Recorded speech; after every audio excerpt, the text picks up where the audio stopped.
Let's now welcome Dr. Harlan Cloete from the University of the Free State's Public Administration and Management Department for a conversation on those relationships between the ANC and the DA under the GNU. Doctor, a very good afternoon to you. Thank you so much for your time. Look, the recent developments have raised quite a few pulses, I'm sure, on the working relationship as well as tolerance between the DA and ANC. But according to Helen Zille, whatever happens provincially will in effect not affect the agreement at national level. Your sentiments, please.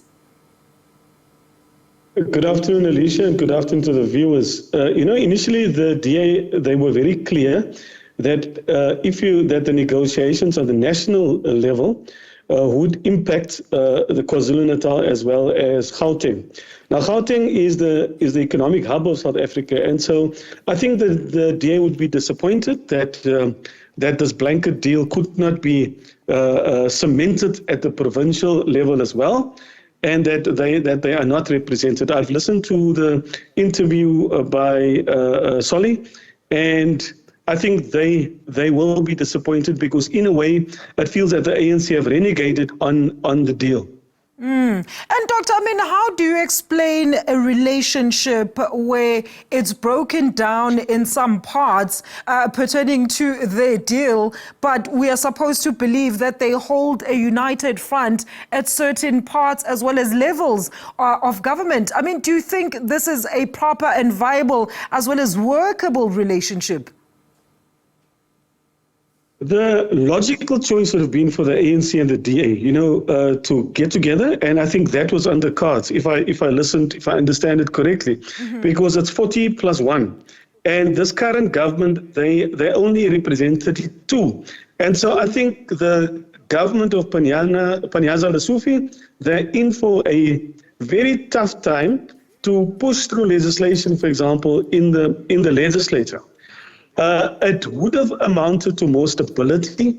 I think ANC, DA, and that provincial executive would have represented the interest of the residents of Gauteng. You would have diversity, more diversity there, and I think the efficiency, effectiveness, balance could have been struck had the deal with the DA gone through.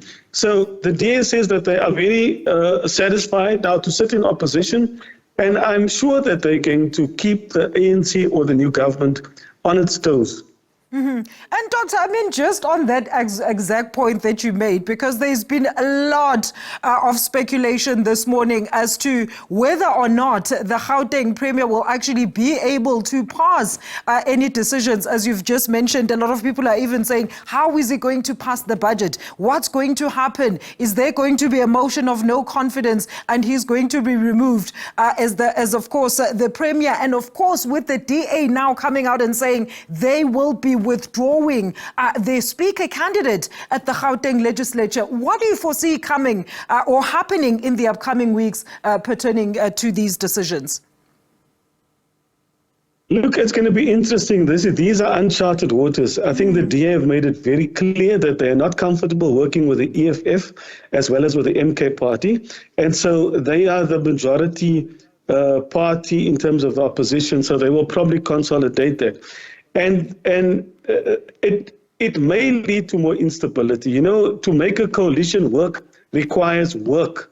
To get to lobby other parties to get your ideas through will also require some levels of horse trading. I was really hoping up until 5 to 8 last night that there would be some sort of a deal. I'm not quite sure why the rush. I'm not quite sure, and I speak under correction, whether they had to constitute, but in other governments across the world, coalition talks or collaboration talks can be extended to sometimes even 6 to 7 months. So the personalities, I think, in Gauteng also played a role in terms of the will to get this ANC-DA discussions or coalition going. I think things may even change in the next couple of months. And Doctor, I mean, what do you understand about the discrepancies between this power sharing versus government of provincial unity and the dynamics that are supposedly very different, and at the same time, both parties seem to be, I don't know, like teetering on the same thing. It's not this one. It's just, it sounds like it's a little misunderstanding, but that has actually led to the downfall of a deal being in place, particularly here in Gauteng? I think if we look at what happened in KZN, and that's what I'm saying. 2 weeks ago, Helen Zille was very clear, that a government of national unity is dependent on also in terms of, it's a blanket deal, what happens in KZN and what happens in Gauteng. So with the majority, the ANC DA could have pushed them across the line, more stability.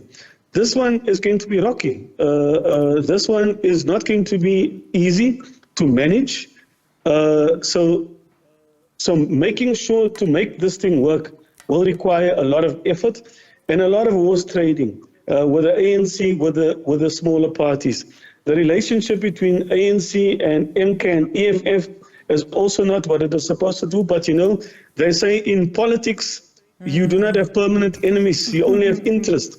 And so the ANC will see who can serve its interests best to get its policies and ideas through. And do you think there's time, Doctor, for the parties to still find each other and come to some sort of resolution around the impasse at this stage, or it's just, that ship has sailed? I think one would hope so. I don't think the ship has sailed. In politics, they say a week is a long time in politics.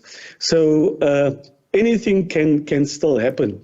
One was hoping, and I do a lot of research in local government, that what we've seen at the national, that mirrors locally, provincially, and that we can also get some stability in the city of Johannesburg in terms of local government. That was on the cards. Now, one does not know whether that project is off the rails, because if the ANC and the DA can leave their egos at the door, put their purpose together in the interest of the residents, then we will find a solution. So I would say that I don't think that the door is entirely closed, but I think there are different personalities also in the Gauteng, which makes negotiations, I think, even more difficult. Maybe it's time for national leadership to intervene at the provincial level, although the Secretary General of the ANC have been very visible in terms of spelling out why they can no longer wait on the DA.